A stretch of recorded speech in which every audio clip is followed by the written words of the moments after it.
Of Love in Action Network's Deconstruction Junction television show and podcast. I'm Dr. Flo, not telling you what I heard, what I know.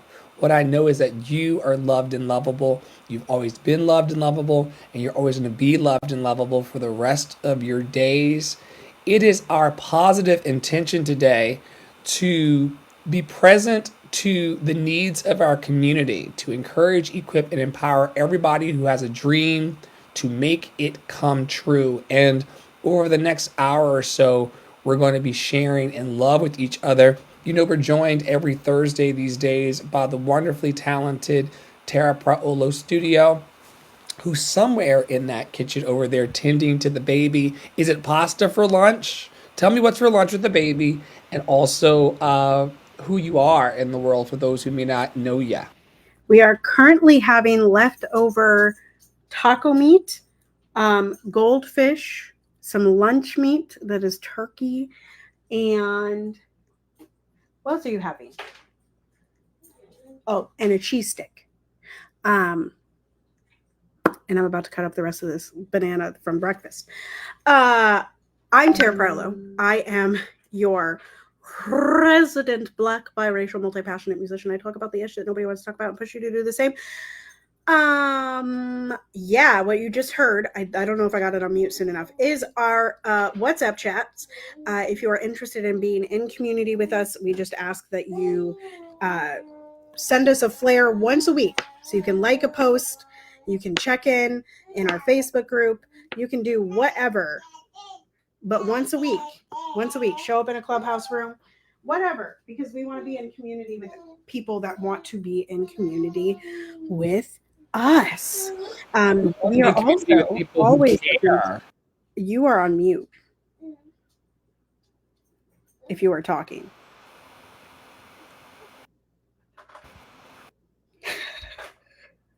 Okay, baby. I was saying that we also want to be in a community of care. My restream has been glitching for days, though. It's muted. Like, my panel up by the video says that I am muted, even though the platform itself is not. So we'll move through those technical difficulties. What were you saying? My apologies. No, it's okay. I was just going to say that we are always looking for people to host along with us. We may have found one today in a clubhouse room. We hope he will come on. He's a member of our community. We hope he will come on very soon, and we will work that out. But we are also interested in hearing from someone, you know, that maybe we don't know. We are happy to have you on some version of the podcast, whether that be Deconstruction Junction, Boost. Dr. Flo has a beautiful new talk situation coming to the Substack. I will just leave that open for him to discuss, or something else. If you just want to be interviewed about your life, if you want to be interviewed about what you're doing in your business, we are happy to give you some amplification and would love to just have a conversation with you. So your name here, you can do that at lovedandlovable.bio.link and just click the application.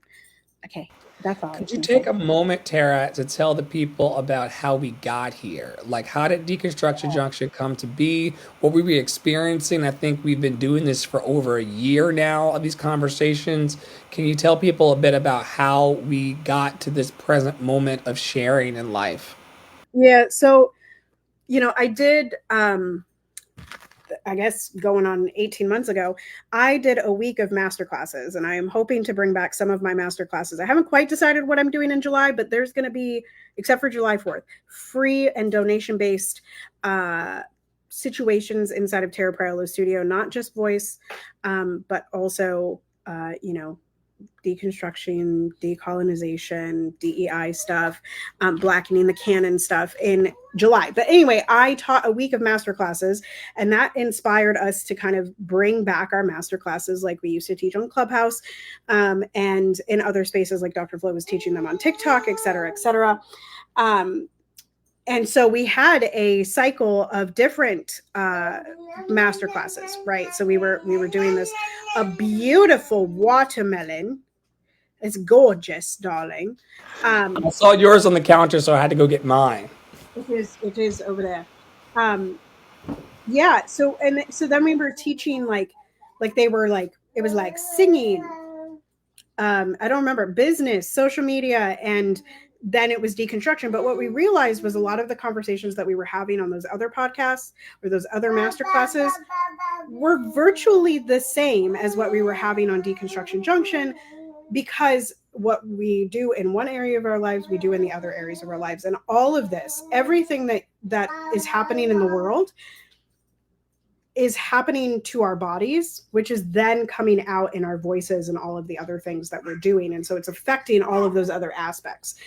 So Dr. Flo said, let's do Deconstruction Junction every week. And I said, okay.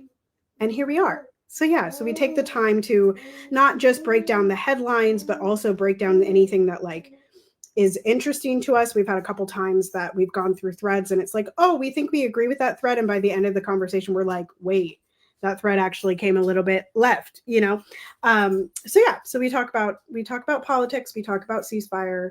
These are pretty consistent things on the podcast. We talk about ICE, but we also talk about other things. Like I have a couple other topics today that will be fun. I found that people generally are not talking frankly and publicly about life. And so I wanted us to keep the conversations going. Tara, this morning in our clubhouse rooms, and we run those rooms most days, twice daily on a social audio platform called Clubhouse. She posited this morning that a great deal of our healing is going to come from the conversations we have. We're going to find that there is similarity on a human level between me and MAGA people. There are overlaps between me and Zionists, not in the ideologies that we have and how we want to, proliferate our knowledge and our culture, but there's enough humanity at the root of all of us to allow for constructive conversation and the belonging that we're going to talk about a bit later today. So I hope that in our time together that we say something or spark a conversation within you or a piece of passion and courage that allows you to have these conversations in your community. A lot of people don't learn by hearing about these things. They need to see us, myself currently based in North Carolina and Tara in Minnesota, having the conversation out loud. And even if you don't enjoy the things we talk about today, just take note of the conversation that we're having and how we're having it. She's feeding her baby over lunch.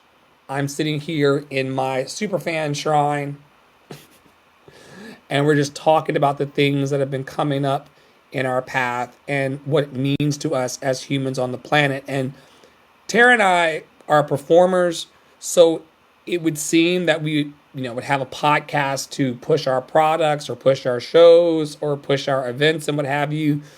For me, a long time ago, this particular project and Love and Action Network's offerings turned into a legacy project, in that I want the generations that follow behind me to know what I was doing and how I felt about life on June the 26th, 2025. This is our living will and testament of how we felt about things like this next slide. How are we feeling today, Tara, about everything going on in Iran? So, over the weekend, and Dr. Flo and I have not talked about this, but maybe it was late last week. It might have been late last week. Those of you that have been following know that earlier last week, Israel decided to bomb Iran. And kill off a bunch of their leadership without really claiming anything. And the president of the United States, who is currently Donald Trump, was like, he was like, I don't know if we're going to enter it. I don't know if the US is going to do it. I'm going to take 2 weeks to decide. And then suddenly, last weekend, decided to drop US bombs, which the Israel bombs are US bombs, to be clear. But the US got involved, right? And bombed a few nuclear facilities inside of Iran. Then Trumpykins decided that there's this like clip out there of him talking to a reporter, and he says to the reporter, neither, like, they've been fighting for so long that they don't know what the fuck they're fighting about anymore. He like verbatim, he says what the fuck they're fighting about. So that's your president. You know, I mean, it's the president of the United States. But yeah, and then he called for a ceasefire, or said there was a ceasefire, and then there was some confusion around that. And like the supreme leader of Iran was like, you know, like he disappeared for like a week, but then he showed up this morning. Like, I don't listen. Things are happening over there. But if you click next and make it big for me, I'll tell y'all what Threads was saying about it, because I do think it's important. Okay, so they're already dragging out the tried and true, all right, from 9/11 sleeper cells. All right, that's what the news has been alight about. Sleeper cells, manufacturing consent. Liberate women, manufacturing consent. WMD, manufacturing consent. What is your problem? What's your problem? Are you done? Enemy of the West, manufacturing consent. They throw queer people off buildings, manufacturing consent. Human animals, this translates as the manufacturing of consent. All of these phrases are being used to dehumanize people from Southwest Asia so you'd be okay with their murders funded by our tax dollars. Be smarter than the propaganda. On you, Priolo. And the next one says, I grew up hearing they hate us for our freedom. No, they hate us because we bomb first, ask never, and then gaslight the world about peace. I just got to read that sentence again because I think it's so good. They hate us because we bomb first, ask never, and then gaslight the world about peace. American propaganda starts at birth. We're fed hero stories while the world buries the bodies. We're taught to see ourselves as saviors while entire countries know us as the reason they live under rubble. It's despicable. And I think I have one more slide. Yes, I do. No. Thank you. Thomas Lynn says, for those of you born after 9/11, let me clue you in. There is no nuclear bomb. There are no sleeper cells. Y'all, this is why we show up every week to talk about it, because most people are not having these conversations at their dinner tables. There is no nuclear bomb, despite what y'all see on the news. There are no sleeper cells. The war is illegal, which I'm going to talk about in a second with Tara. The media is going to lie to you to justify this war. The government will use this to demonize non-white people and justify harsher immigration raids. This is the same playbook as 2002. Look up the quote, "We don't want the smoking gun to be a mushroom cloud." If you think I'm exaggerating, don't fall for it. I'm going to reiterate 2 more times that last sentence. Don't fall for it. Don't fall for it. So the reason that I brought this today and brought these particular ones is to highlight the propaganda that is told to us about brown countries. And I really if you can believe this, right? If you can sit here and you're like, oh yeah, like I get it. Like, no, like I need you to go look at the rest of the propaganda you've been fed about other brown countries in South America, in Africa, in the Middle East, in Southeast Asia. Just go look, because there are so many. I talked about this with Papi Wada, and I don't know if he's gotten the book yet, but like Shock Doctrine by Naomi Klein will wake you the fuck up about what we did in South America. And we are doing the same thing, right? Y'all remember, I remember they were like, there's sleeper cells in Iraq. We have to invade. And then we were there for 20 years, right? We literally destroyed countries. And it was approved by the people of the United States, right?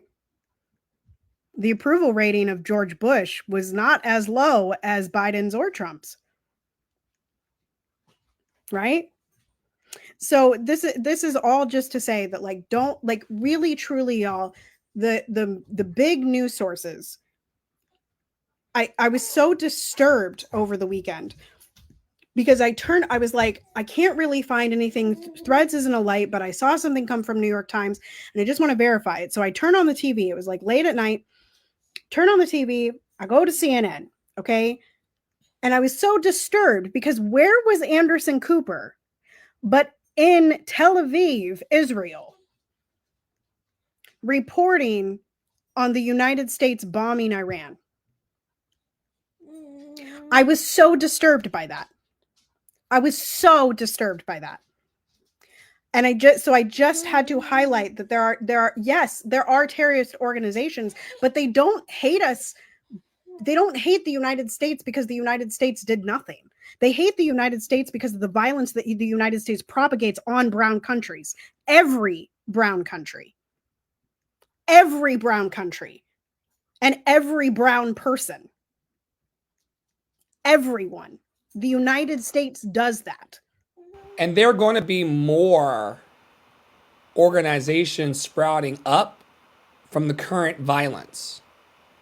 Right. What we did after 9/11 is creating more violence in the world. I mean, Right. if you killed my entire family, I would seek vengeance That's upon you. okay. Thanks for stopping by. I would seek vengeance. The point that I wanted to bring of this current post, which I'll make a little larger here for everyone, is that this war is very illegal, meaning that it's not authorized by Congress, and Congress represents the people.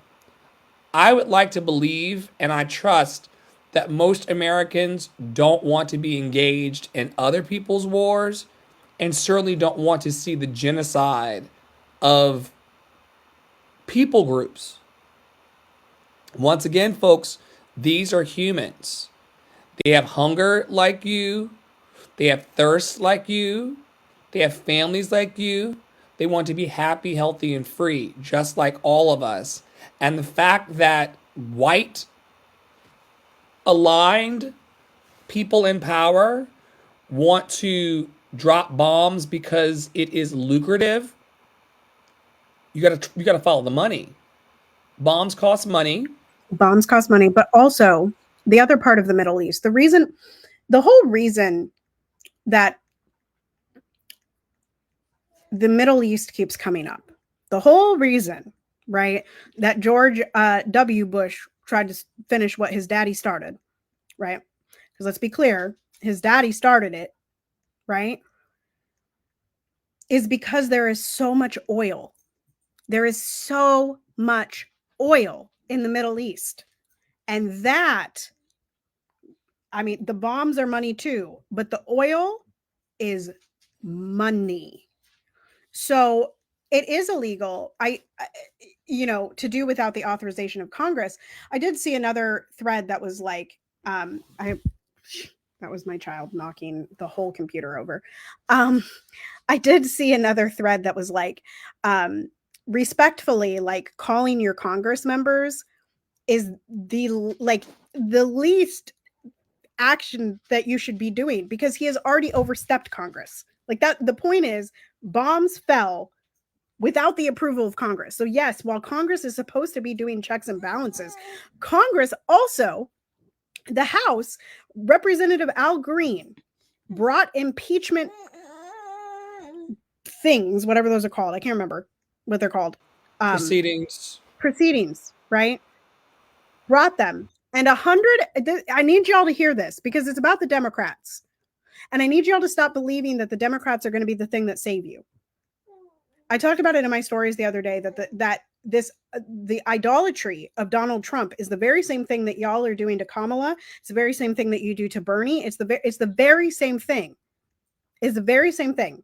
So until we start having a conversation about the actual excuse me, office of power and offices of power, we will get nowhere. We will get nowhere. Okay. But anyway, my point about the Democrats, 128 of them, 128, I need you to hear that number, 128 voted against bringing impeachment proceedings. 128. But tell me again how calling your Congress member is the only action that you can take. They actively support the regime. They actively are supporting it. They're actively aligning with it. They're actively Zionist. They actively are taking the Zionist money. They're actively being courted by pro-Israel, pro-isn't-real lobby. And I don't understand why you all so desperately want to align with evil. Just yesterday, I was in a clubhouse room where me speaking up for the lives of Palestinian people had people in the audience labeling me as an anti-Semite. I hate defending myself. We're going to talk a little later about the mayoral race of New York City. This guy, because he's Muslim, has to constantly remind people, as I do, that I had cherished Jewish friends in my life. And when I'm talking about my cherished Jewish friends and Zionists who want to eradicate and genocide a complete group of people, I'm not talking about the same kinds of humans. You all know it, but you love to conflate it. And it's got to stop. It's got to stop. We actually see through the smoke screen. We've actually followed the money. We know the active oppression of Zionist and racist Jewish people. We know what it's like to be ignored by people who don't want to see the facts. People who want you to talk forever about the Holocaust, but not acknowledge Middle Passage and that experience in our country. They're quick to point out the plights of Jewish people, but not the plight of Black Americans actively. And I'm not buying into the oppression Olympics. I maintain, and we maintain, that nobody is going to be free until everybody is free. And I think that we need to get a grip. If you have not noticed, the empire is falling. And she's also chasing a child. Let's talk a bit today about recovery. Recovery is... where do I go? Let's start at the very beginning.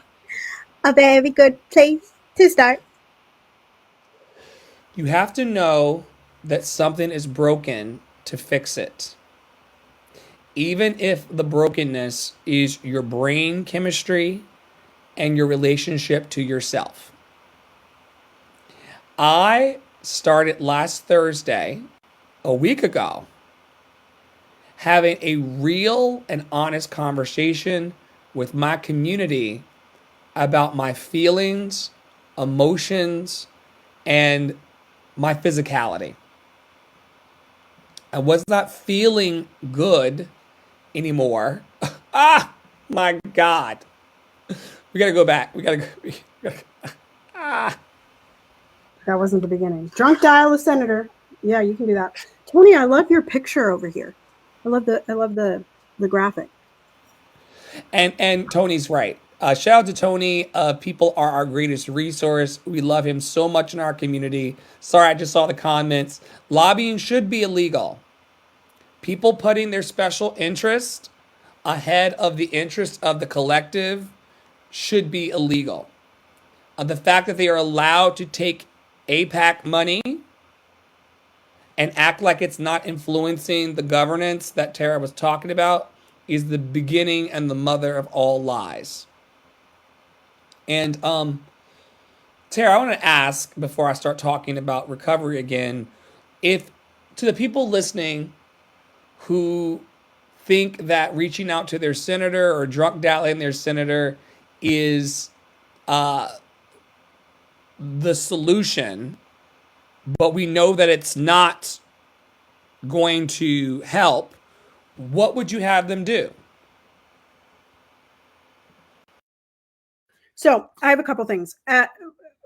Yes. I mean, the thing is, the action that we have to take has to be commensurate with the action that is taken by the government, right? So, sure, call your senators, junk dial your senators, but then you need to get out and have a conversation with the people around you.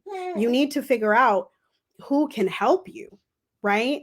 And by help you, I mean in both terms of like helping you change your tire or getting food, but also the people that can help you lift your cause, the thing that you believe is wrong, to ears that are ready to hear it. Right? So that would mean reaching out maybe to your neighbor. It might also mean reaching out to a podcast like this. For instance, for Justice for Charles McNair, at one point, I had reached out to a podcast I saw on TikTok that talked about like small town crimes that like wrongfully convicted, right? And so I said, hey, would you be willing to cover this case, right?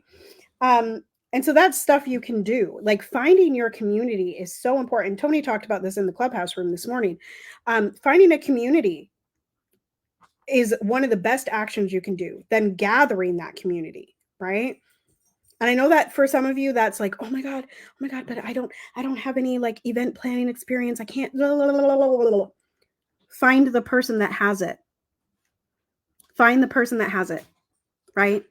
The more we organize, the more people that understand what we're talking about here, the more power we have that is more than just leaving a message that the senator may or may not ever hear. That game is rigged anyway. For those of us who've actively been in the space working for human rights, we know that you send in the letter or you call or you send the email. It works its way through an automated system. Chuck Schumer, who was my former senator, would send me back a letter that was auto-generated saying, thank you for telling us of your concern. And then nothing ever changed. They recognize that as long as they say something or do something, they consider they did something for re-election, but they're not really actively looking for change. And we're looking for change. And speaking of change, I started last week on a recovery journey. For the last 7 years, I have been off and on a functioning stoner and pothead. This is not a commentary on the usefulness or the tragedy that can be cannabis usage.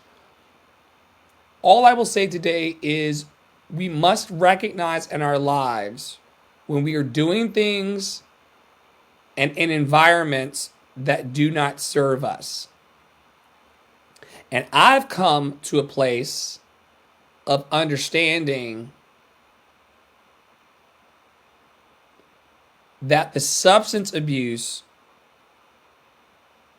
#duh, has been holding me back from the things I say I want in my life. And we've had some pretty significant crossings of the Rainbow Bridge in our community. The Praolos have experienced the death of loved ones. I've experienced the death of loved ones recently in my artistic community.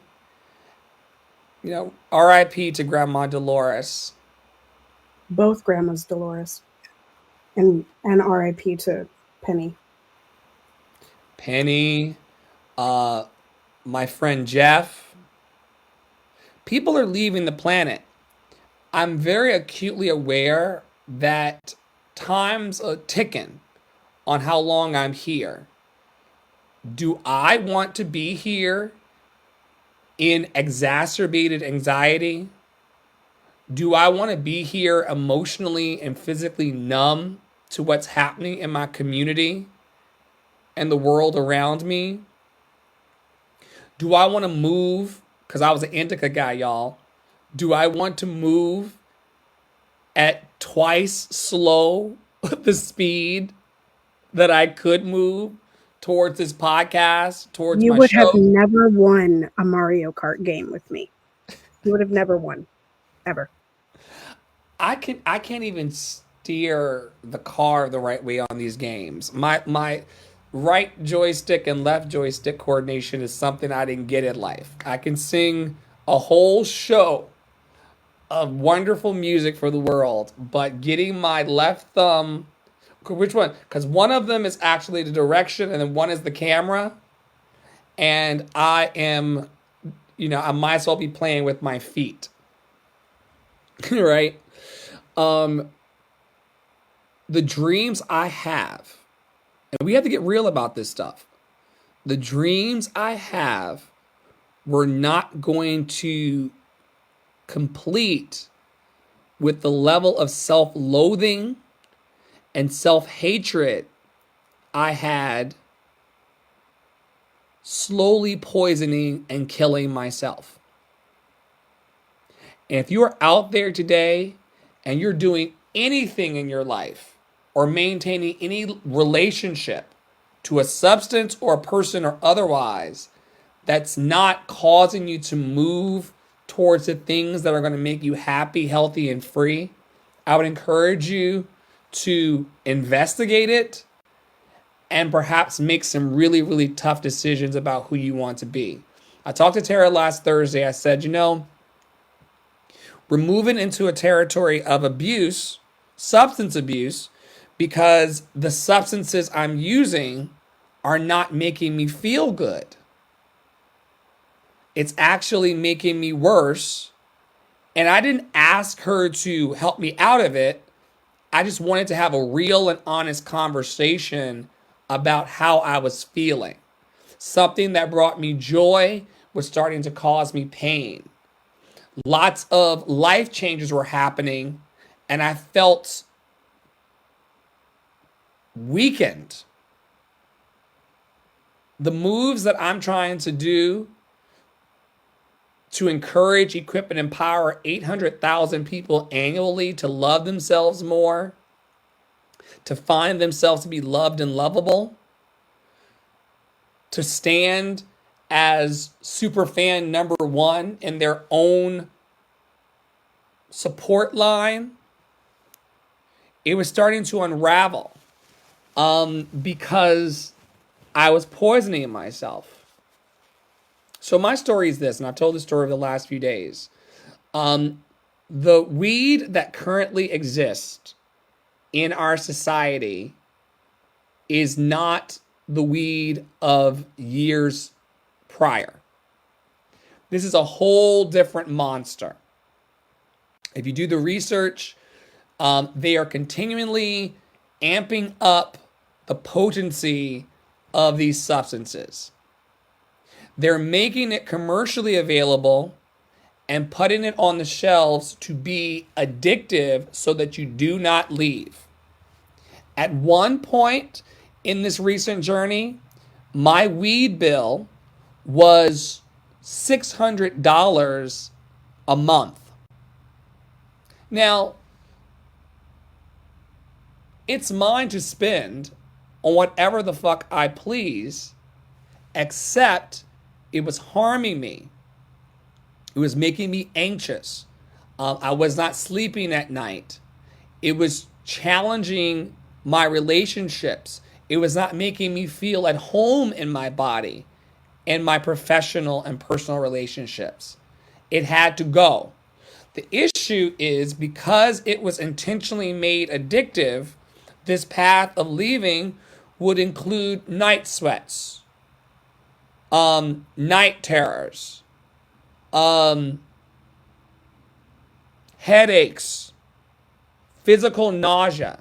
This is all the things that I'm currently experiencing right now in active recovery. Why am I talking about this on the podcast today? Recovery for me and my present recovery is a reclamation of the joy and love and hope in my heart. And I want to encourage everyone who may be struggling with substance abuse or emotional abuse or any other kind of abuse to reach out to a trusted friend, to reach out to someone who wants to see you win your race and say, maybe this was working for me before, but I feel like we've crossed over into a harmful space. And this could happen with a lover. I used to love him. This is how I was with my weed. I used to love it. It used to treat me great. And then it began to take from me. It began to abuse me. It began to make me feel ashamed about myself. I learned over the weekend as I started my recovery journey that there's a high correlation between cannabis usage and lowering your self-esteem and your capacity to thrive. Now hashtag duh, for those of you who are of that life, maybe presently or been part of that life, it is known that the indica strain, which I loved, of cannabis will put you in the couch. Great, right? That you want to chill out. Great that you want to calm down. Great that you want to take it easy, except that cannabis has this thing, Tara, where it makes you calm as you're going up, and then it flips and then freaks you out.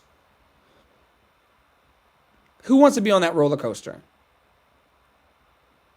What was your experience on my walk up to saying, I let go of things that don't serve me and actually mean it this time? I mean, I've been the guy for the last 4 years in this work saying we let go of everything that doesn't serve us. If there's a person in our life that doesn't serve us, if there's a substance in our life, there's a job. How many jobs have I quit since you've known me because it just did not serve me and the light I want to put into the world? I've quit jobs quicker than I quit the cannabis. In your perspective, from the outside looking in as a tried and true friend, what do you think was really going on? I mean, I think you said it yesterday when we were kind of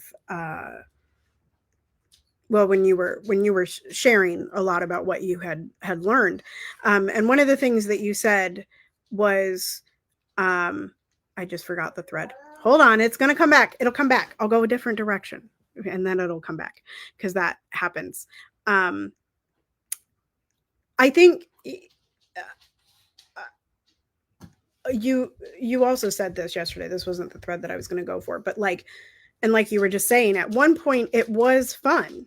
It was a way to, like a lot of us come home, have a drink, or like take off your work clothes, put on another, put on something else, put on something more comfortable. Like it was like that. However, and I think when I first met you, because you were in the position that you were in the job that you were in, there wasn't, it couldn't become necessarily the abuse that it became in your current situation, where you weren't tethered to a job. You haven't been tethered to a job for 3 years, almost going on 3 years. And also you are so supported. And I think one of the facets of your personality that is brilliant as a coach, like for you coaching other people, but when it's turned in on yourself, goes a little left, is the want for there to be something wrong. right? Like to find the one thing to blame, like, oh, the reason that this particular thing isn't working is because that cord isn't plugged in there, right? That curiosity, that want to tinker with things. And I think that's what part, because like I remember at the, you know, over the last year, really, it was like tinkering with the shop, tinkering with the type, tinkering with the, you know, with the wraps. Like there were so many different things that started to be the tinker of like, this is what's wrong in my life, this is what's wrong in my life, this is what's wrong in my life. And the reality was, until you removed one of the mainstays in your life, it was going to be impossible to see and truly embrace that um saying, you know, I let go of what doesn't serve me. Because for the longest time it did serve you. For a long time, when you were in your previous location, you were still doing shows, you were still performing, you were still doing a lot of the things that you liked to do. And it was only when it started to become that your life was the addiction, right? That your life was going out and sitting on the back porch, losing a bunch of time. Oh my God, Poppy's home, right? Like, you know, and like that's what it became, as opposed to like, I'm performing and then I'm giving myself, I'm done with my job, so I'm giving myself a reward, right? Um, and I think something that you Yes, said, folks, do not allow your substance abuse to become your full-time job. it's not a full-time job. Not a full-time job. It's not a If full-time, only, if only. yeah, But then it's a horrible job because you got the nausea and the headache and the sickness. So who would show up to a job every day that was making them ill? That's the reason why I left too. yeah, yeah. I don't remember the other thread. If it comes back, it comes back. But yeah, I mean, I think with this one, because I've seen you quit a lot of things. I've seen you walk away from people. I've seen a lot in my 4 years and a couple months And we are around. very pro quitting here, by the way, folks. Very pro quitting. For Very those of you out there who are trying to like make the substances fit, make the job fit, make the boyfriend, the girlfriend, the lover fit. We are not proponents of just shoehorning life. If mm, you get to a point, as I got to last week, where the weed is no longer serving you, there's no reason to go back to the shop, like you said, and try a new wrap, try a new strain, try a new like. There's no reason to do that. If it's not working, it is okay to quit. I need everyone who's listening now or later to just say to yourself, it is okay to quit. It is okay to quit. There's no reason for you to double down on a lifestyle or a situation that is not working. Going out in the morning, first thing in the morning, waking and baking, and then zombieing through the day, taking a nap, then waking up and zombieing some more. Like, that's not how you build a global dream. That's not how you build a global revival. And while I'm being very, very careful in my recovery process to not vilify any of it, there are people who have a very healthy relationship with cannabis. They're going to do it today and be happy. It turned into something that was managing my life as opposed to me managing my life. And that's why it had to go.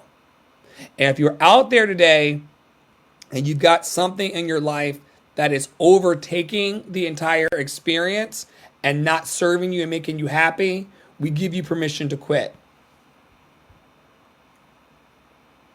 absolutely tootly. Absolutely tootly. Let's talk about this New York City mayoral race. Oh, this is mine. So there's a gentleman who I'm going to look up in real time. His name is Zoran Momdani. Also running, this was the NYC primary, Democratic primaries, because Mayor Eric Adams has decided to run as an independent. So there will be an independent, a Republican, and a Democrat in the race come November, which y'all still should mayhaps consider voting in November. The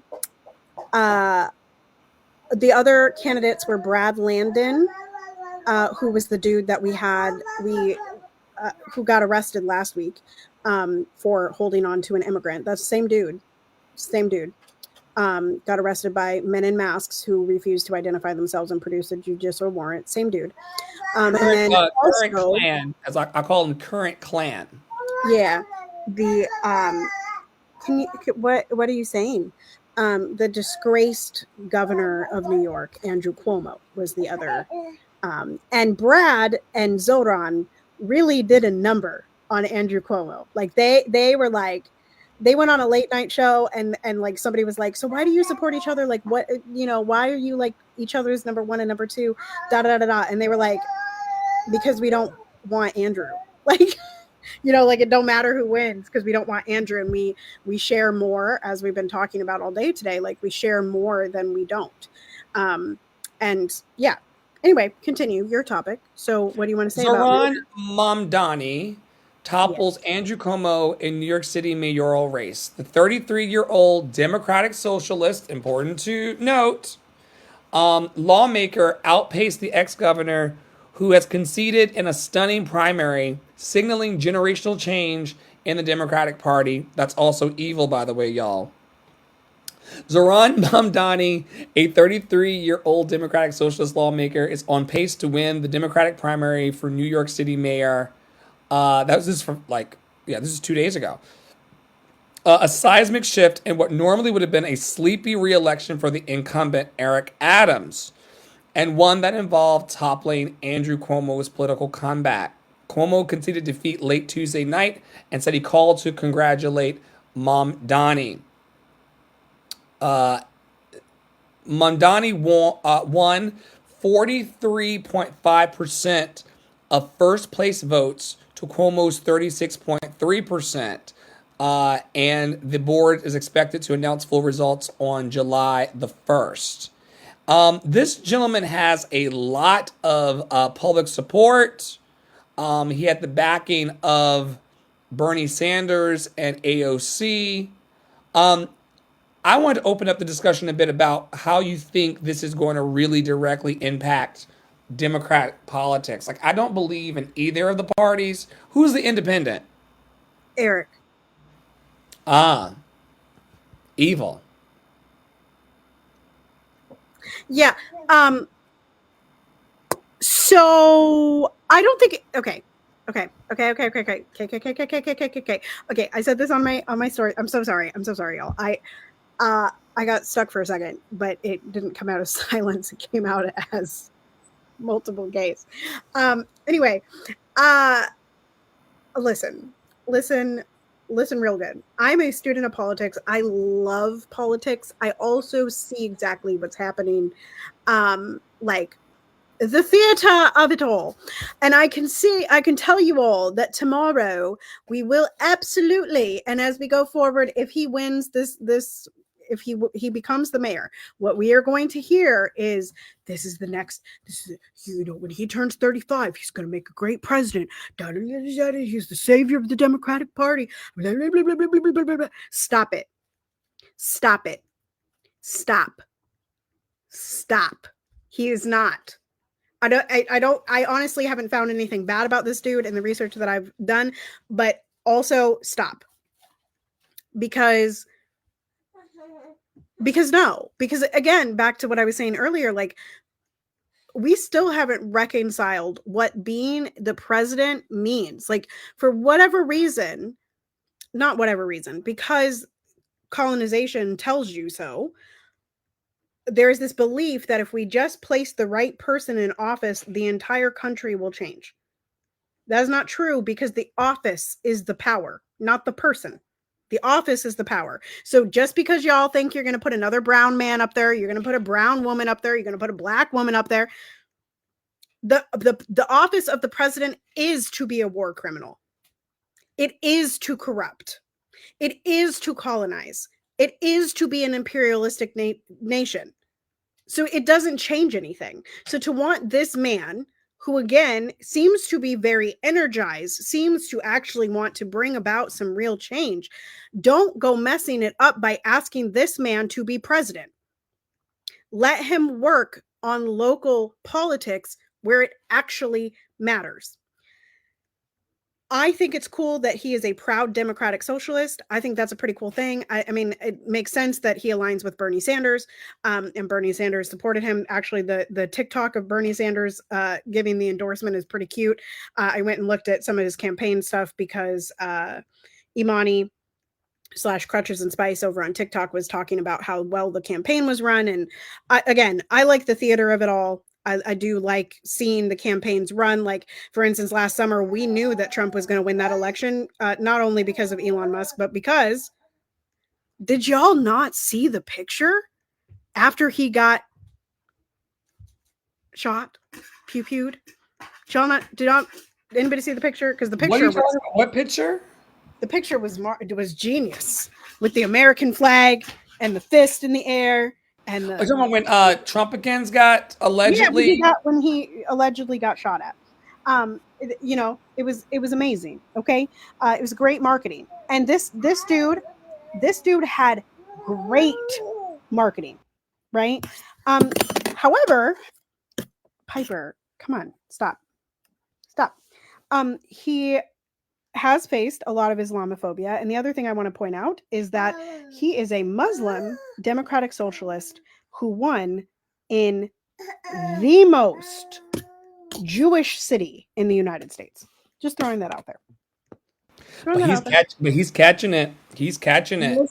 Like Piper. they have said, this guy's an anti-Semite and he is not supportive of everyone. There is the thing we don't talk about a lot is the very major distrust within the Jewish community, and understandably so, of anybody who's othered. Does that help us move forward? No. Are they willing to actually admit that they are insular and do not want to include everyone in their cultural mores and their country clubs and access to their money and power? No. I get called Dr. Anti-Semite and Dr. Gay for things like this. Any group that is not, and like black people are, we've had to be notoriously inclusive. We've never been able to hold as much power and autonomy in our community as our Jewish counterparts. Him speaking up for everyone, including the Muslim demographic of the city, is something to behold. Is he changing the establishment? I don't think so. Zoran Kwame Mamdani is an American politician who has served as a member of the New York State Assembly from the 36th District based in Queens since 2021. He is a member of the Democratic Party and the Democratic Socialists of America and the presumptive nominee for mayor of New York City. And he earned a bachelor's degree in Africana Studies, which is interesting, from Baldwin College. And he worked as a housing counselor and hip-hop musician before entering politics. Come on, hip-hop musician. Listen, I'm going on the whole internet to find this. Hip-hop. I need to see him freestyling and spinning on his head like that lady did at the Olympics. I will not rest until I see him beat bopping with the best of them. Oh my God. And for those of you who wonder why I'm scratching, I'm having like a bit of an allergic reaction. It could be the detox and withdrawal. It could be the smoothie I had for breakfast. I don't know why I'm itching all over, but for those of you watching, just know that I'm not coming undone per se. I'm just actively having I'm having something happen. Tell us a little bit more about Earl Smith as we move forward to set up what I think. I don't actually. This is major trigger warning.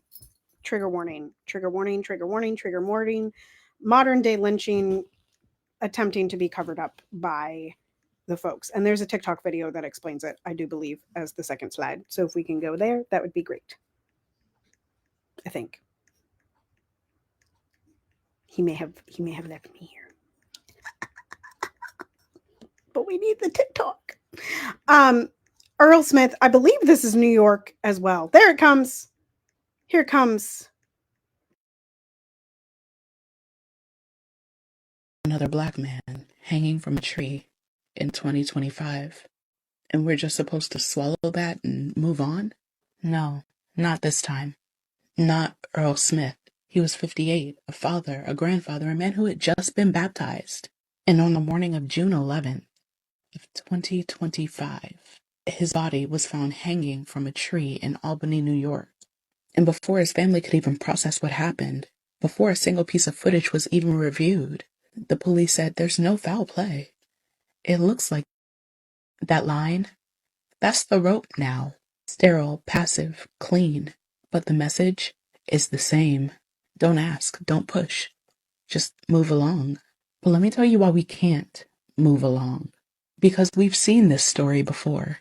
Public lynchings used to be community events in this country. People brought their children, smiled for photos, took pieces of the victim's body home like souvenirs. They mailed out postcards of our dead bodies. And those ropes, they didn't just kill, they warned, stay in your place. And when it wasn't public spectacle, it was a cover-up. You ever heard of Claude Neal in 1934? They tortured him for hours and dumped his body near the courthouse lawn. The sheriff, he said, oh, he must have made someone angry. You ever heard of Emmett Till? Of course you have. But how many names never made it into the textbooks because the authorities called them accidents or blamed it on the victim's own hands? And now, in 2025, after all the blood and the so-called progress, we're still here. A man was found hanging from a tree in broad daylight, and we're just told to accept it. So let's talk facts. His family doesn't believe that it was. They said that he was full of joy, full of plans, full of life. There are 3 cameras in that area, but the footage, nowhere, not public, not reviewed. And the press has already moved on. Where else have you heard about this? Because a dead black man isn't news. It's routine. Earl Smith should still be here. And if he couldn't be saved, then the very least this country could do is fight for the truth. But instead they zipped the bag, shut the file, and turned off the mic. This isn't justice. It's the modern-day lynching blueprint. Clean rope, quiet room, no questions. But we are not quiet people. We remember what they've tried to erase. We know what a hanging means. And we'll not forget Earl Smith. So we have to remember him. We have to remember his name and his story. Because this time, we're not swallowing their silence. We can't.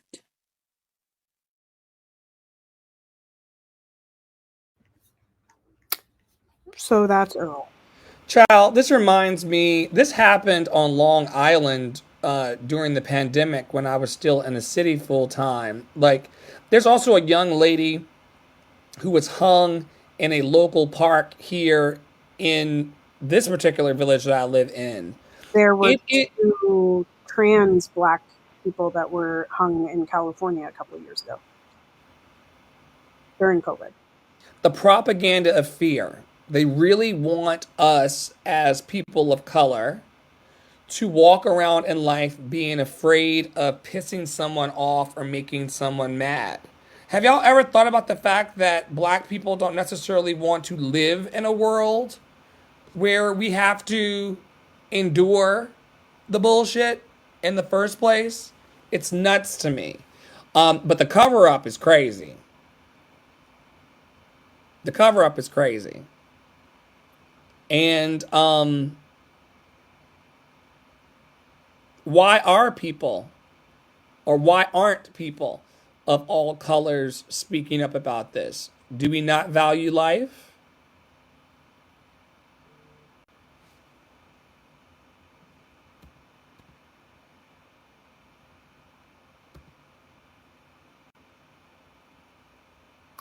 And she asked in that video, where else have you heard about it? I have found maybe 3 TikTok videos on it. I haven't seen his name cross my threads. Certainly haven't. I don't watch the news, but I haven't seen it anywhere. So Rest in peace, Earl. yeah, If your crime in the society was your skin, It's really fucked up. Really, really fucked up. I want to transition us now into talking about AI and deep fake culture. While the last news that we talked about is not fake, there's a lot of fake videos and what they are calling AI slop that is starting to permeate the feed. Have you not heard it called that? What? AI Which is that? slop. What is I that? watch what was that show next week tonight, or you know what I'm talking about? No. Newsweek. It's called Last Week Tonight with John Oliver. It's a talk show that I watch on streaming, and he was actually talking about this concept of AI slop, and that's how we got here. AI slop is a term for low quality media, including writing and images made using generative artificial intelligence technology, characterized by a lack of inherent effort, logic, or purpose, like Shrimp Jesus. Here, I'll show you. That's Shrimp Jesus, for those of you who've not seen it. People are making this stuff, it's going viral, and it's actually suppressing the actual news. You could actually go on Twitter or go on social media and see this before you hear about the lynching of a black man in Albany, New York. And people, what's crazy about this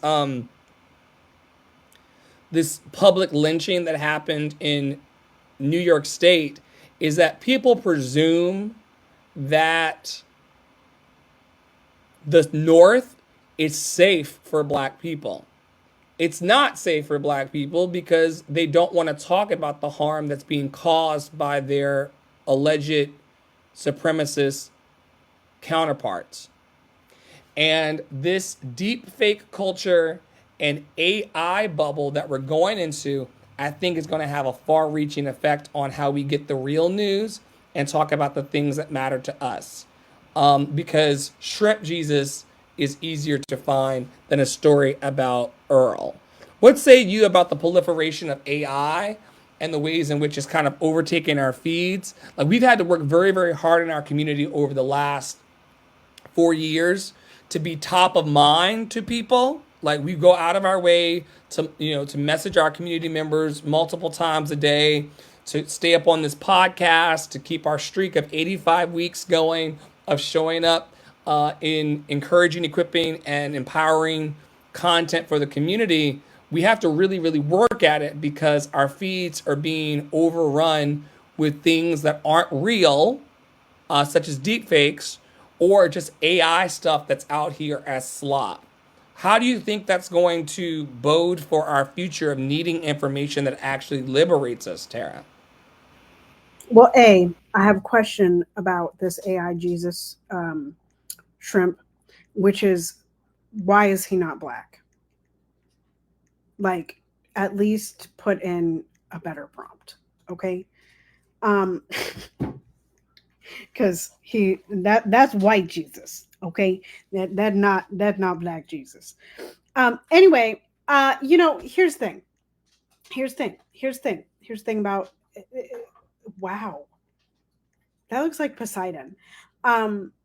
Anyway, I really, and we've talked about it on this podcast so many times. I'm so like, much like I am with religion, I'm very agnostic about it all. Like I'm very like, I don't reach for AI. I actually, like it was funny. A couple weeks ago, I asked someone who I thought would be kind of open to it. I was like, how do you actually tell if a picture is AI? Like, if the picture doesn't say it's AI, how do I tell? Like, can I put it in AI and it tells me that it's AI?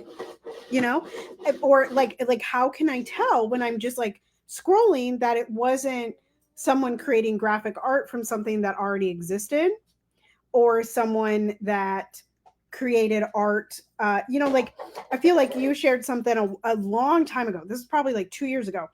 And someone was like, why are they? It was a picture of Kamala in a like superhero suit.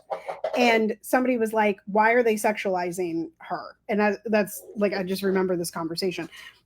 But, I don't know that picture was AI. I don't know that picture was not created by a graphic designer. And so like for me, that conversation, that particular conversation of like, how do I tell if it's AI? Like it landed me in this spot where I was like almost a little bit paranoid about like when I was scrolling, like, oh, is that news article AI? Right? Like, did that actually happen? And how do I find out if it actually happened? Right? Like, and then like I was sort of like, okay, well, like maybe this picture is AI. Like, do I still like, should I go support the people that I actually like? Just like it was just like a really interesting moment of like, how do I know what's real? Like I was very like, I was really weirded out for a couple days. Like I was just like, I don't even know. Like I'm reading this like yesterday. Like I said to you, Dr. Flo shared something about Sudan, and I said, well, did you see the stuff about AI in the Congo? And we like, how do I know that thread wasn't created by AI? You know what I mean?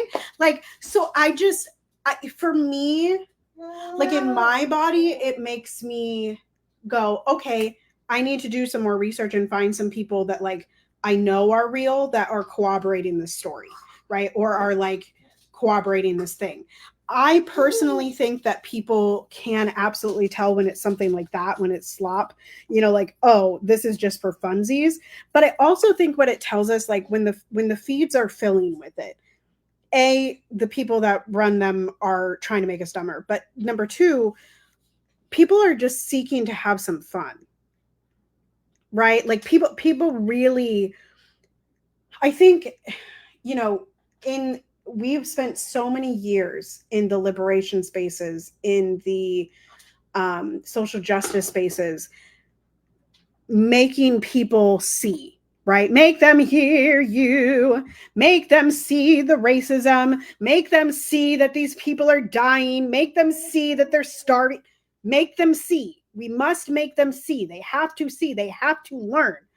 We've spent so many freaking years doing that people now, like we're talking about Black fatigue and how it has two different definitions depending on if you're white or if you're Black, right?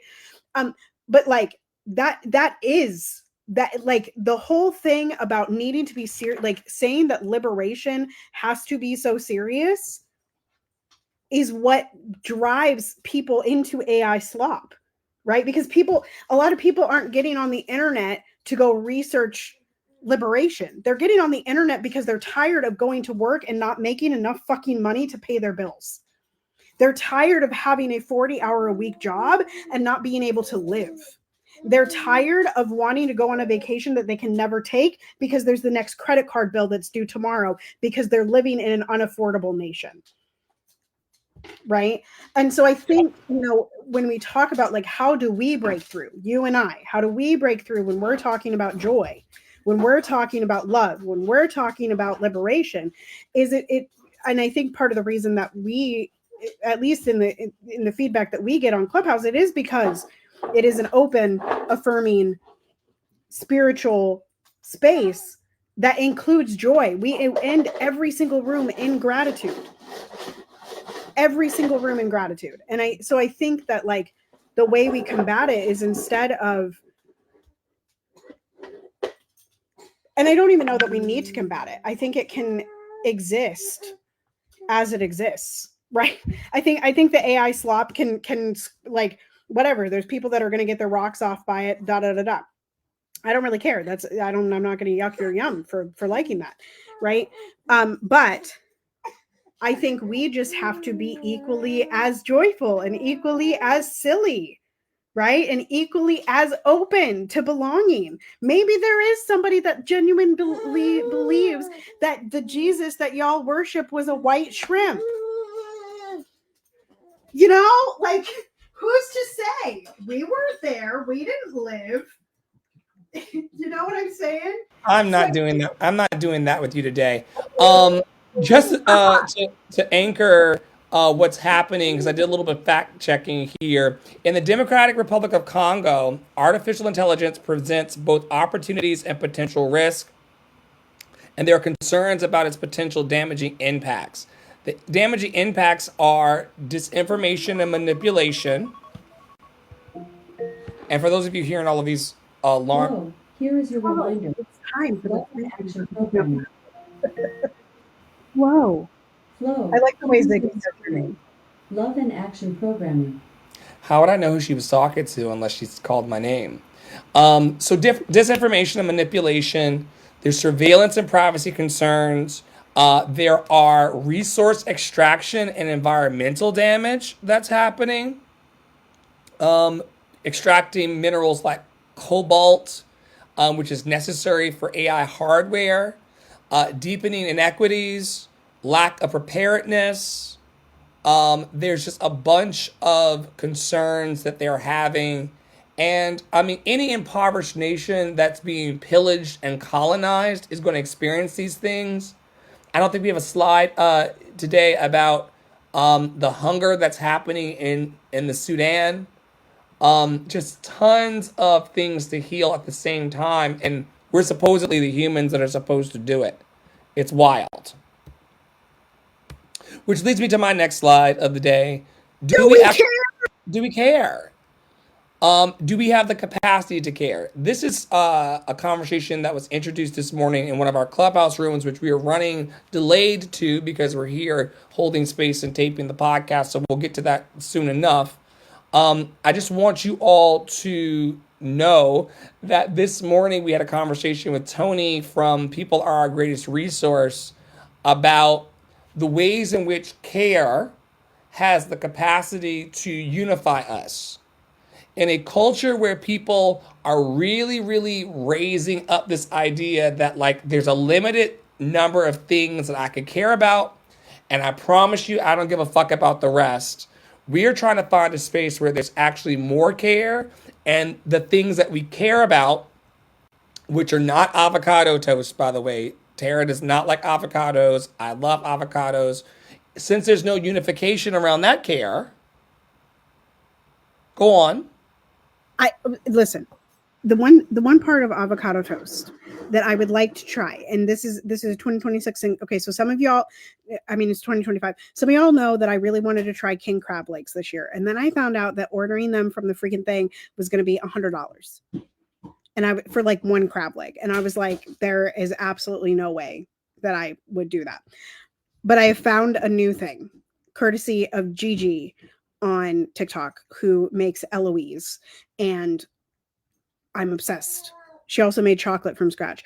Anyway, she has this flaky sea salt from a specific brand. And I want to order, they have different flavors. So I want to order me some flavors, and I want to order Dr. Flo and Poppy Suze some flavors because I want to experiment with flaky sea salt, which only the avocado toast made me think of it because people put sea salt on their avocado toast. Anyway, that's it. I love shaved flaky sea salt. Remember Salt Bay? Remember the meme of Salt Bay? Oh my gosh. You don't remember? 1 second. Oh my gosh. Who among us?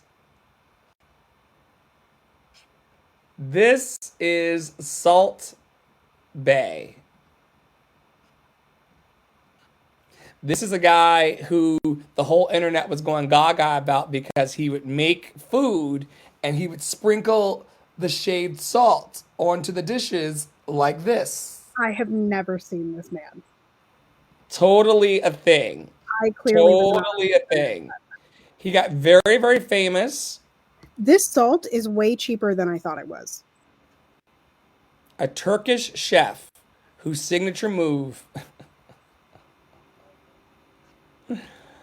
Oh my goodness. Oh my goodness. Anyway, the question on the floor is, do we care? And do we have the ability to unify enough in our care around the things that we really want to champion in the world and make better in order to come together to have these conversations? Do you think that that's a possibility in a world that's trying to pull us into a propaganda of disconnection, Tara? Yeah, I do. It is literally as simple as that. I do believe it. I do, because I think people,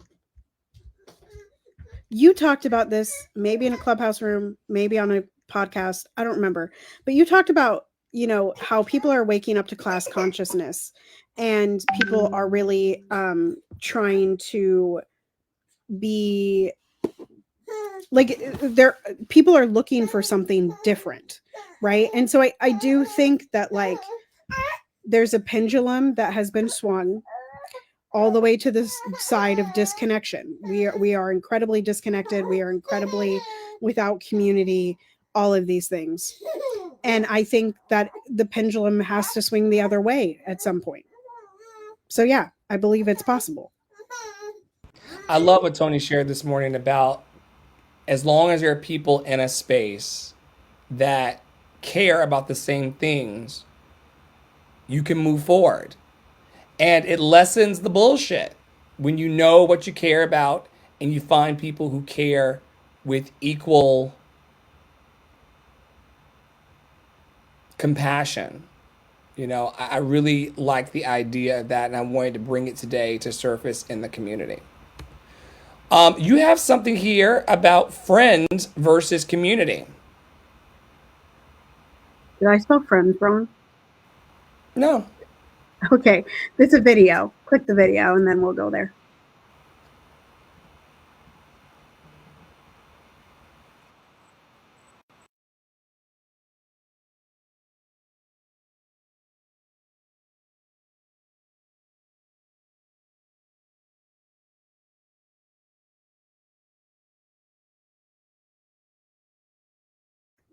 Do we have audio and I'm just not hearing it?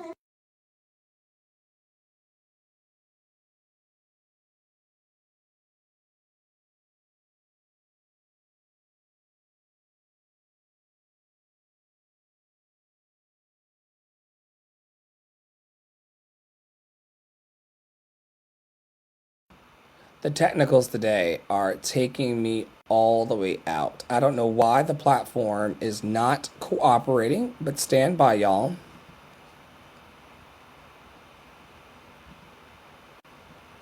I think it's time for us to start having more conversations about the idea that having a friend group is not the same thing as having a community, and here's why. I've had this conversation come up with so many of my friends recently. We're all like craving community, wanting to know how to build it, yet none of us know how to do that. And before I go into my whole spiel about community, there's a reason why we don't know how to build communities. It is strategic, it is by design, it's so that we are reliant on an overall capitalistic and individualistic system that keeps us consuming.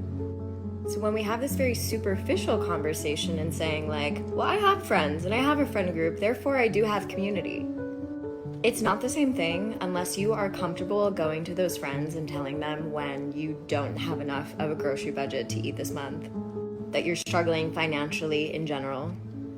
If you don't feel comfortable burdening them with the grief or the not so glossy parts of your life, that you don't really have a pulse on like what and who is important to them, where they're trying to go, and how you are also actively building with them and together with them, and maybe you guys have shared goals that you're building things together on.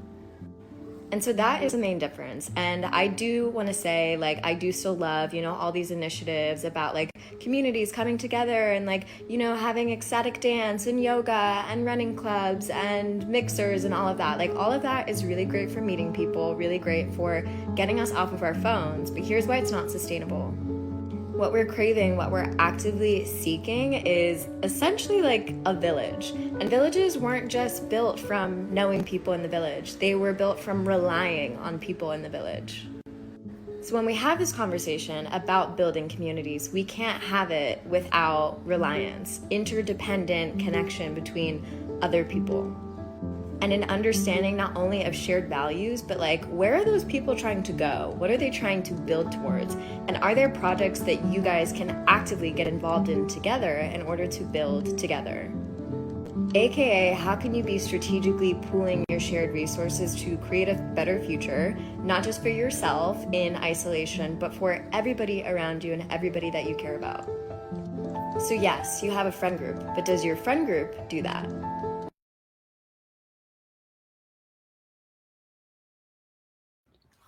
I just really liked that video. I just really liked it because I did. That's why. Did you want to riff on it a bit? What about it resonated? I just think that, like, I just really agree with her that there's a lot of people. Let me say this. I think there's a lot of people that, like, are like, I have so many friends. I have so many friends. I have such good friends. Da da da da. But then, like, simultaneously, they're also like, but I'm really lonely, or like, but nobody helps me, or but nobody's listening to me. Like, I hear that a lot from people that quote unquote have great friends. And so I just really I really resonated with hearing that, like, finally, because, like, I think the other part of this is that, like, and we talked about this on this podcast before, the community has sort of become one of those, like, buzz dirty words, like, then people are paying to be a part of a community. But I think a lot of that is paying for friendship, or paying for someone to, like, for a listening ear, as opposed to actually, like, being in community with each other. Because, like, I mean, we've talked about this all over this podcast, that, like, today's episode, that really it isn't just having a friend who, like she said, like, I mean, there's people in your life that I know of, right, that you would never call to ask for grocery money, right? But you can come to the Love in Action community. And the same is true for me. There are people that I have that are friends in my life that I would never call. You remember when my car got towed? One of the first people I called was Dr. Flo, right? Like, do you remember this? It's not funny, but I do remember that. And I'm proud to be a person on your list. Yeah, like, and I have, right, again, like, I have friends in the city that are not 936 miles away from me that I would not call, right? But I would sure as hell, like even the other day. When your power went out yesterday, I named some. I was like, where is XYZ person? Right. You're in the city with this person, yet I'm concerned about your lights coming on and the ice that your husband has to get, and you live walking distance from quote unquote friends. Right. Hello, Manav. Also, the other day, like, here's an example. Instead of calling someone who lives down the street from me, I had to do a cop watch because the cops had pulled over a black person, and it was a white cop. And so I had to pull my car over and sit there. And did I call anybody in the city? No. I texted the security chat and I said, hi, I'm doing a cop watch. Literally all I said, like, a block from the house, I'm doing a cop watch. Like, that's what I said. And so, like, but that's the thing. Like, that is community versus friendships. And for whatever reason, like, hearing that video, because I've heard that before, but, like, that particular video in that particular way over what's happened in the last, like, 2 weeks was really impactful to me. Like, and it's also, like, I think one thing maybe she didn't say is that, like, it's very okay to have both, and that, like, it's okay to have a friend group, and it's okay to have multiple communities, and it's also okay that those friend group people don't ever come into your community, right? Like, it's okay. That's okay. Could you riff a bit about what we were talking about earlier about red people in your life, blue people in your life? Nope. I saw this beautiful video, and this was a few I weeks gotta go pee. I gotta go pee, by the way. Yeah. Piper's gonna yell at you all while I give the story. I know, baby. So I can't remember if it was a video or if it was an infographic, but I have a lot of different communities that I'm a part of. I have a lot of different friend groups that I'm a part of, and very rarely do people come into those groups and, like, interact super well with each other, right? Like, I think one of the first times that I recognized this was at my wedding. And at weddings, y'all know, like, there are groups of people that know each other. Piper's literally like walking and blabbering, just like an adult. There, oh my gosh, Piper.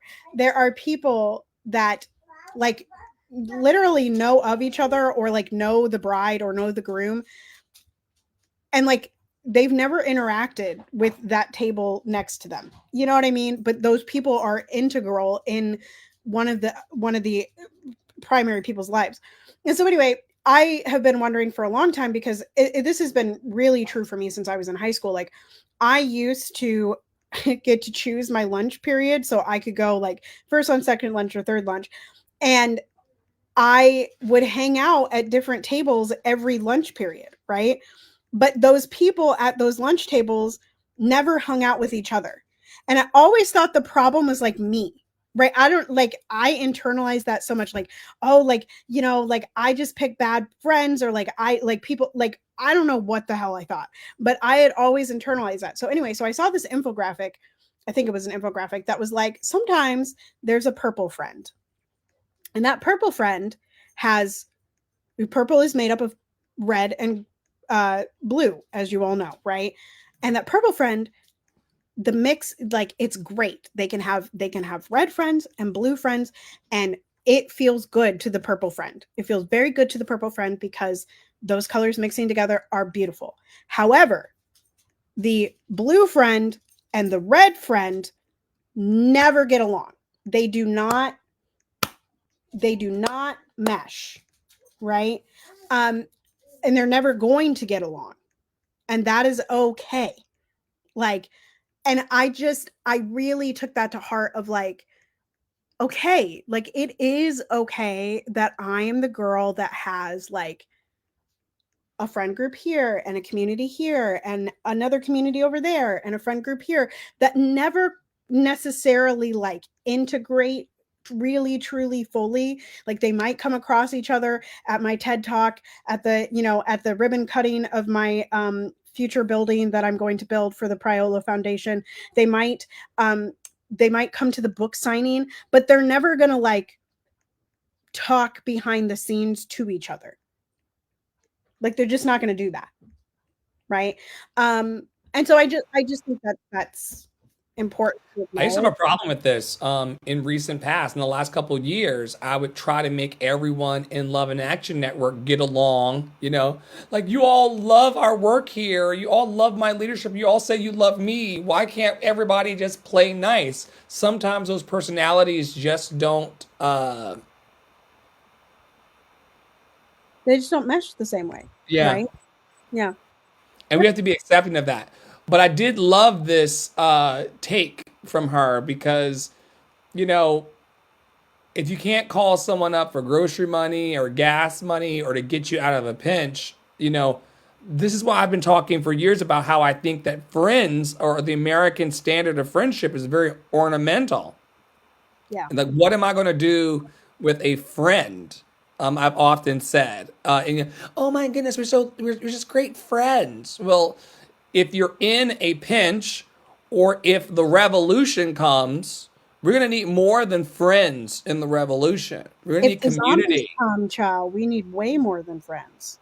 If the who comes? The zombies. Oh, yes. If the zombies do come, folks, we're going to need way more than friends. Which leads me to my topic about belonging. Do you think that we're ready for belonging? Do you think that I have been smashed to smithereens enough and smoked up enough and zoned out enough to return to the need for belonging? Listen, I hope that you feel it again. I hope that you feel like you belong again. Because that was one of the things that was, I don't want to say it was hurtful, but it was always a little bit uncomfortable. That it was like, you didn't want to necessarily, because you were so paranoid from the weed, like, that you didn't want to be part of the community that you had built, even though you built the community because you needed the community. Right. Like, and you like, it was really, yeah, it was just really sad. It was because it was like, no, we all need to belong, and you're belonging to something that isn't a person, you know. um and so I hope that you're able to feel that, and I hope that more people are able to identify that that's what they're actually feeling. You know, we talked about this in the clubhouse room yesterday with Quincy and Mark, that like there, as much as, yes, people are motivated by shame, the flip side of that is that people are motivated by belonging. People just don't want to feel stupid in community, right? People don't want to feel like they're not welcome. People don't want to feel that way, and so they're seeking belonging, and at a lot of doors, friend doors, is closed in their face, right? I find that with people that are my friends, where I will go up to them and say something to them, and the reaction is, "You're preachy, Tara. That's a little radical, Tara. That's da da da," right? Like that's, and I just want to belong. I just want to belong. And so I think that the more and more what I see, especially in the grassroots movement, is a want to belong together, right? And the understanding that once we open our table and actually open our table, that the overwhelming sense of belonging will change the world. I've said this for a long time. We want to belong to ourselves, because that allows that self-fulfillment and that healthy self-esteem and that healthy self-valuing and self-worth. And then hopefully from belonging to ourselves, we create a condition of overflow where then we belong to the world and the communities that we want to serve and help. Like, I'm a big believer in this. And this is the reason why we constantly call for ceasefire. Ceasefire in our hearts, ceasefire in our minds, ceasefire as it relates to these substances. So interesting that you just say that. I never heard you say that before, that I wanted to belong to the substance more than I wanted to belong to the people in my life. And Poppy Water pointed this out. He's like, you would go out for hours and just sit in the backyard and just tank out and just check out for hours. Who do you belong to if you're checked off of the planet or checked out of the planet for hours at a time? And once again, this is not me telling anybody how to live. Like I said this morning in the clubhouse room, I don't really care what y'all do. It really is your life. If you're not around and placing yourself directly in front of us, it's very hard for us to have an opinion or even an idea about what you're going through, which is why community is better than friends. But we want to definitely be present for the experiences that we are sharing and the experiences that we're witnessing. And right now, we're seeing the decimation of entire people groups. We're seeing countries being leveled to the ground.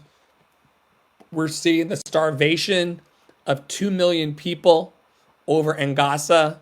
I'm not sure if there's been any change in that, Tara.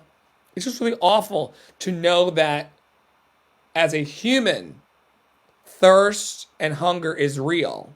So why would you want someone else to go through that predicament? It's nuts to me. How are you feeling about Gaza, the evil that is Zionism, the evil that is Netanyahu? Like, where is this pulsing for you today, Tara? I mean, I feel like, yesterday I kind of heard the whisperings of it, like whisperings of the conversation of Zionism re-entering the chat. It never left the chat, but it feels like sometimes you go online and like you don't hear anything about it, and you're like, oh, maybe it's like dissipating or something. But anyway, it came back with Mom Donnie's win, and I saw a couple of things this morning, and I just was like, I am so like, I'm so sorry for the Palestinian people, and I'm so sorry for the indoctrination of the Jewish people, because they did a really damn good job on some of y'all. Like, I said to somebody this morning, like, they, what the indoctrination of Zionism has done to some people is almost as good as what was done to make white people believe that black and brown people were not human, right? Or lesser humans. Like, and it really just breaks my heart, because I can see the indoctrination and I can see that, like, coming out in their words, and like just not even the recognition, because you believe that you're so right, in the same way that blue MAGA and red MAGA and like all of these indoctrinations. And it's like, oh my gosh, like, you're just hurting yourself, and it just really, like, y'all can tell, like, it really makes me very sad, what generations have done to other generations. And I just really wish that people could feel safe to unwind those indoctrinations, because the reason that we cling to them is because we feel safe in them, and we're not sure what's on the other side of that indoctrination, right? We're not sure what that looks like or who we can trust on the other side. And it really, to see what it results in the decimation of entire countries and an entire people group, and the cruelty of ICE and of the Israeli forces, and of the terrorist groups as well. Like, there is so much hurt. There is so much hurt. And it also lifts this question of who trained you to hate other humans this way.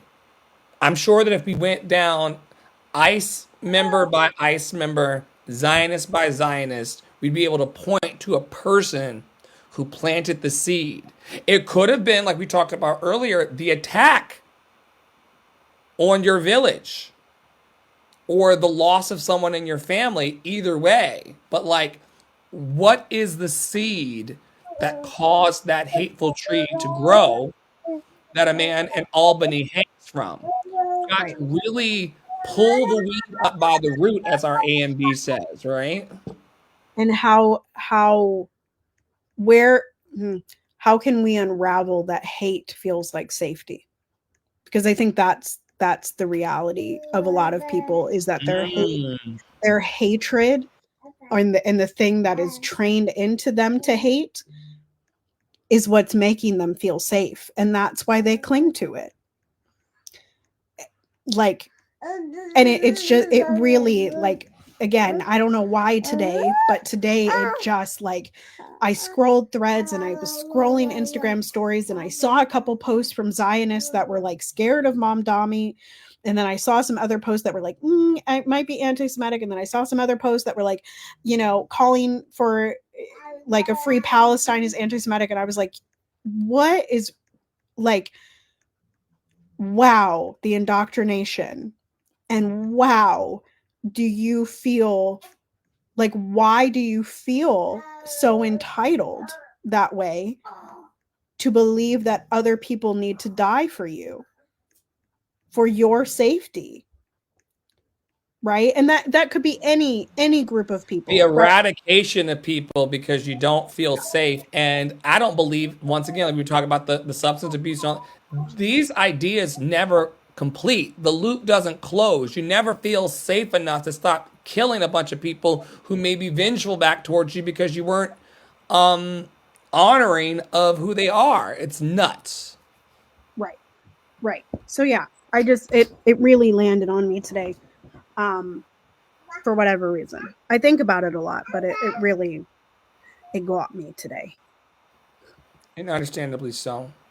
We're not people that just talk about problems on our podcast or, the substances we are leaving or the woes of the world. We also are people who bring solutions through Love in Action Network and our capacity to care. We're partnering with organizations like People Are Our Greatest Resource to really amplify and network this love in a higher vibration and a higher consciousness for the planet. Part of my contribution, now that I'm back focused on my earthly commitments, is my Love Revival and Academy. I really want people to get the tools to feel empowered to build their own podcast. I don't want to just do this. Tara and I, we do this because we love it. We do this because it brings us joy. We don't do this to be seen. We're both professional entertainers and performers, but we don't really survive off the booty claps because we know that we've learned that the same people who will clap for you in one moment will throw a tomato the next. So we're not here for attention or attention seeking. We're here to actually serve the world and make a lasting positive impact. My Love Revival and Academy is part of that. I cannot wait to get out of my own way further to allow all of this to come into being. We are also adopting Black artists. We would love to get to know you.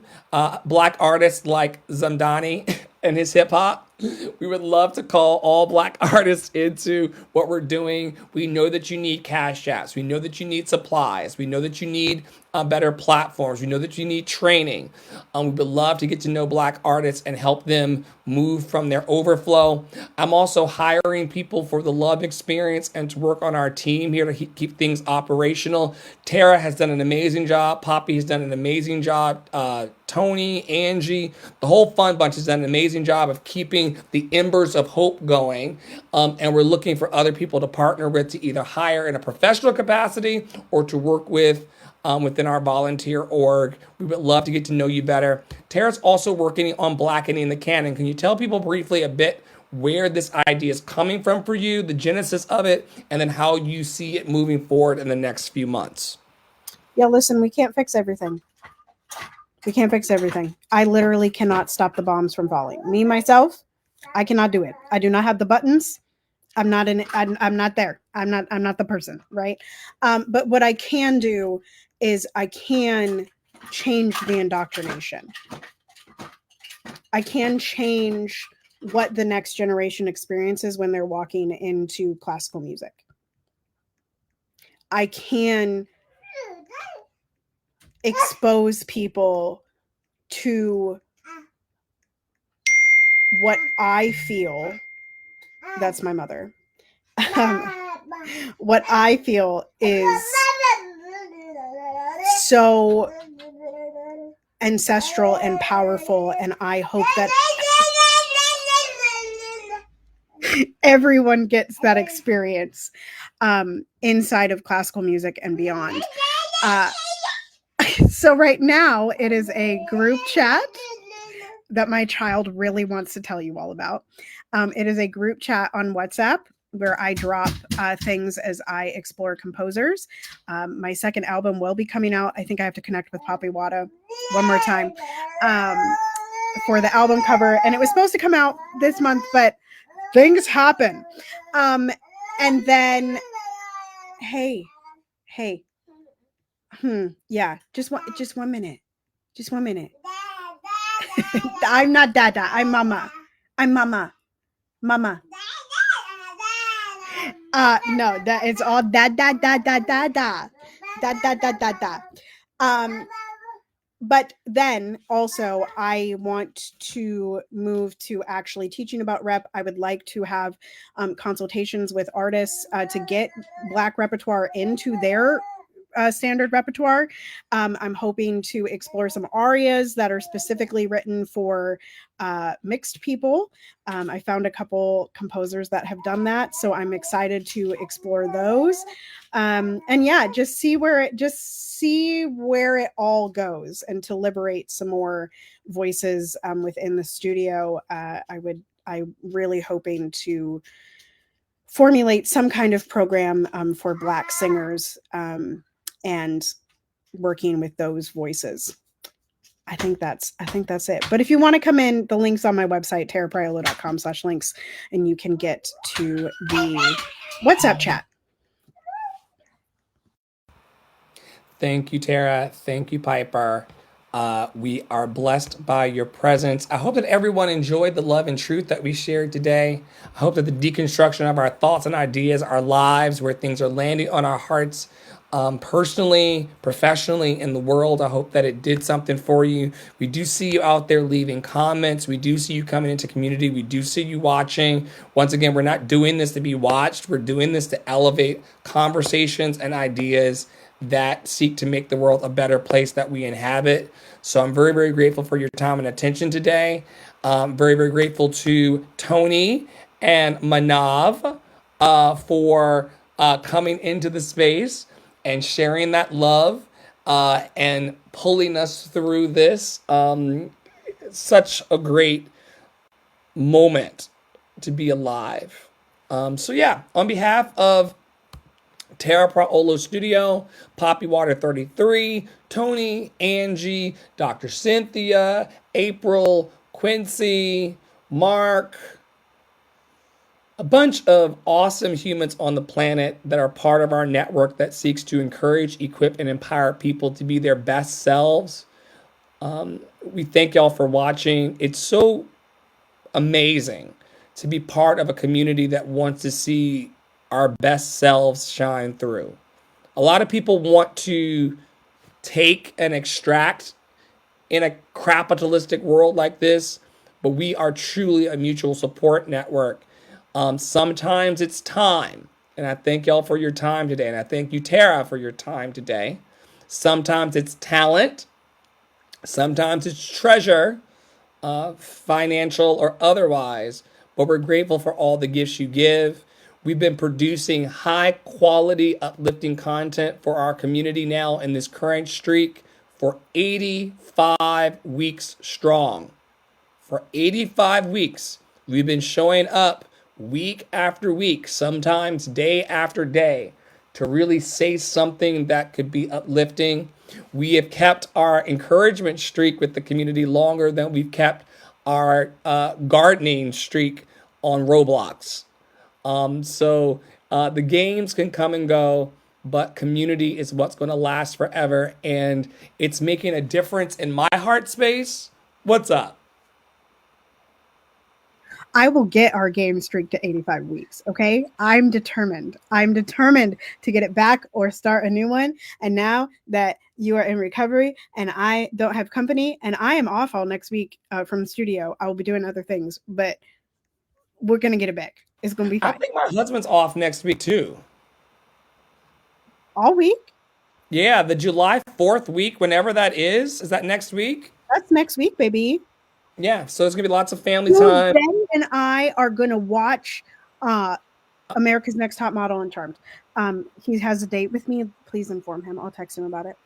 He's very protective of sister time with Praolo, and she's very protective of her time with who we call Suze, or who she calls Suze. And I don't understand, nor do I want to understand America's Top Model or Charmed.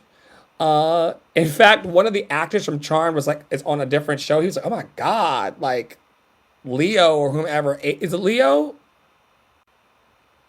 There is a Leo, yes. He's like, oh my God, he aged like milk. So I was like, call your friend and talk to her about it because I struggle to care. Anyway, stay in your power. Stay in your joy. Stay loved and lovable. And we will see y'all next week. 85 weeks strong so far of encouraging and uplifting the community. No signs of stopping yet. We're removing the entanglements that are keeping us from our dreams. And we're encouraging all of you all to do the same. We'll see y'all very, very soon.